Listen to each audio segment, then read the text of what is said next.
Bonjour et bienvenue dans la 9e causerie au coin du yoga.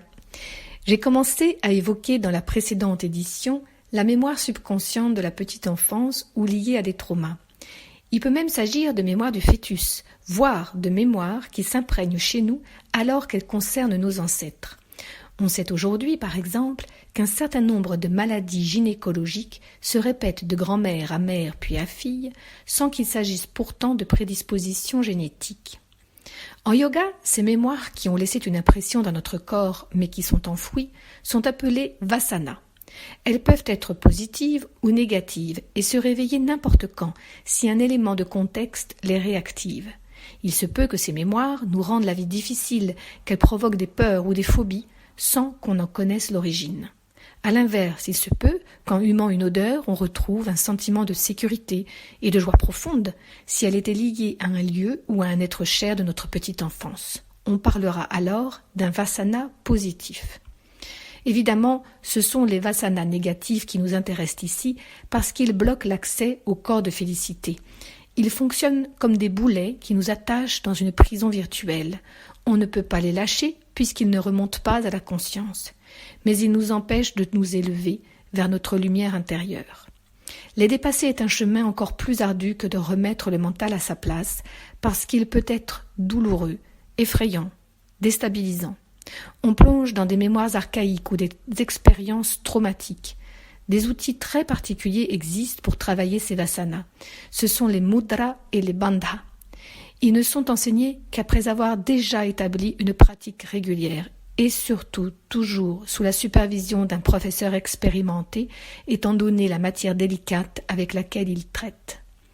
Les mudras et les bandhas font partie des outils du pranayama, liés à la respiration. Ce sont des nœuds énergétiques puissants qui travaillent les zones inconscientes de nos corps, physiques, énergétiques, mentales, intellectuelles et spirituelles. Physique quand par exemple, une chute a laissé un fond corporel de frayeur et de douleur non dépassé. Énergétique, si par exemple de l'énergie reste stockée involontairement dans une zone à cause d'un trauma et provoque des douleurs, voire des maladies. Mentale et intellectuelle, si on a refoulé des souvenirs traumatisants. Spirituelle, s'il s'agit de mémoires ancestrales, comme des secrets de famille ou des traumas vécus par nos ancêtres, mais qui pèsent, sans qu'on en ait pleinement conscience, sur le sens de notre vie, voire sur la construction même de notre identité. Quand ces mémoires remontent à la conscience, sans qu'on s'en effraie, quand on arrive à leur donner un sens, elles ne disparaissent pas pour autant, mais elles perdent leur pouvoir aliénant. Elles n'ont plus d'effets négatifs ou alors atténués et surtout conscientisés, ce qui est bien différent. On peut alors continuer notre chemin de connexion vers le corps de félicité. Qu'est-ce que produit cette connexion? Pourquoi la rechercher? Je ne vais pas vous dire que je m'y connecte tous les jours, que je sais exactement de quoi il retourne, ce serait vous mentir. Mais j'ai pu, à certaines occasions, fugaces mais intenses, en faire l'expérience.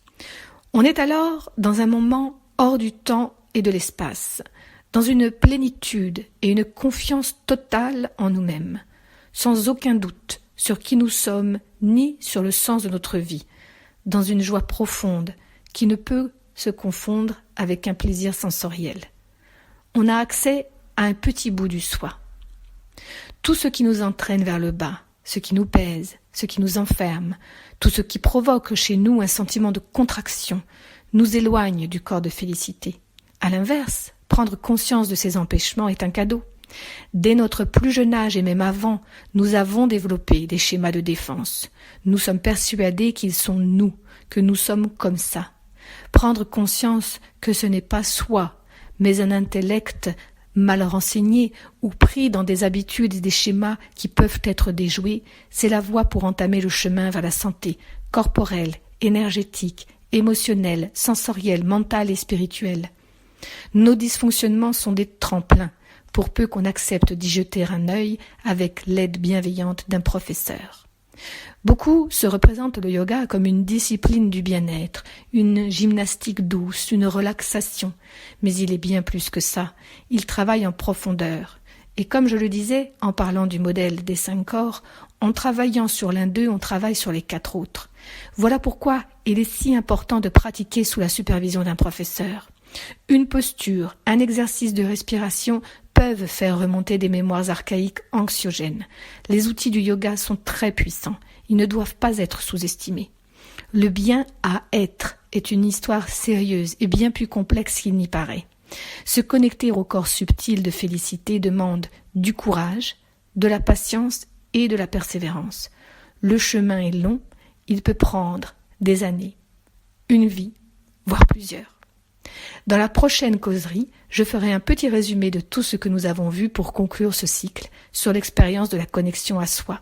Et en prime, je vous enverrai un enregistrement d'un magnifique chant composé par le fils de Krishnamacharya, TKV Desikachar, qui s'appelle Panchamaya Shloka. Namasté, cher yogi.